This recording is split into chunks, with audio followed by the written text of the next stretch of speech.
नमस्कार. श्री ब्रह्मचैतन्य महाराज गोंदवलेकर प्रवचन. आज 26 फेब्रुवारी. कोणत्याही परिस्थितीत नामस्मरण शक्य आहे. मनुष्याची सर्व धडपड शाश्वत समाधान मिळवण्यासाठी चालू असते. ते समाधान फक्त भगवंताजवळ असल्याने समाधानासाठी प्रत्येक माणसाला भगवंताची गरज आहे. आपल्या सर्व धडपडीतून भगवंताच्या प्राप्तीचे समाधान आपल्याला मिळत नाही आणि त्याला परिस्थिती कारणीभूत आहे असे सर्वजण सांगतात. पण खरोखरच परिस्थिती आड येते किंवा काय हे आपण बघितले पाहिजे. परिस्थितीसंबंधी विचार करताना एक बाह्य परिस्थिती आणि दुसरी अंतर्स्थिती यांचा विचार करावा लागेल. बाह्य परिस्थितीचा विचार करताना प्रथम आपली शरीर प्रकृती आड येते. ही प्रकृती कशीही असली तरी भगवंताचे स्मरण आपल्याला करता येईल की नाही?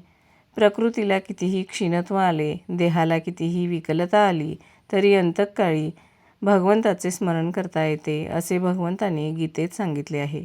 देहाची अवस्था कोणतीही असली तरी त्यामध्ये नामस्मरण करता येत नाही हे म्हणणे काही बरोबर नाही. तेव्हा प्रकृती आड येते असे म्हणणे कितपत संयुक्तिक ठरेल?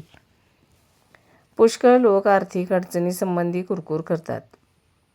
पैसा नसल्याकारणाने प्रपंचात काळजी उत्पन्न होऊन भगवंताकडे लक्ष द्यायला सवडच मिळत नाही असे बरेच जण सांगतात. पण खरोखर तुम्ही मला सांगा, जगात भरपूर धन मिळवून वैभवाच्या शिखरावर पोहोचलेले कितीसे लोक नामस्मरण करतात? आजपर्यंत किती राजे लोक आपले राजवैभव लाथाडून भगवंताच्या प्राप्तीसाठी वैरागी झाले? आपल्याजवळ पैसा नसणे हे भगवंताच्या प्राप्तीच्या आड येणे हे म्हणणे बरोबर नाही.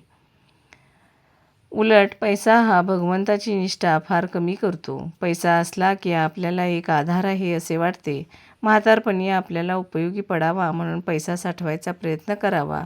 तर मी म्हातारापर्यंत जगेन का याची खात्री कोणी द्यावी? सुख समाधान हे पैशावर अवलंबून नाही. प्रत्येकाची गोतावळी ठरलेली आहे. वेताळाची स्वारी निघाली की त्याच्याबरोबर पिशाचेही निघायचीच आणि भगवंताची स्वारी निघाली की त्याच्याबरोबर दया, क्षमा आणि जिकडे तिकडे आनंदी वृत्तीही असायचीच. त्याचप्रमाणे पैसा आला की भगवंताजवळ त्याच्याजवळ तळमळ, लोभ, असमाधान ही यायचीच. परस्त्री एखादे वेळी विषयभोगामध्ये आपल्याला सामील होणार नाही, पण पैसा मात्र आपण वापरू तसा वापरला जातो. बाप मुलगा, भाऊ भाऊ, भाऊ बहीण, मित्र मित्र यांच्यामध्ये वितुष्ट आणायला कारण काही असेल तर पैसाच होय. आपण पैसा साठविला तर गैर नाही, पण त्याचा आधार न वाटावा. अनुसंधानाच्या आड त्याला येऊ देऊ नये. धन्यवाद.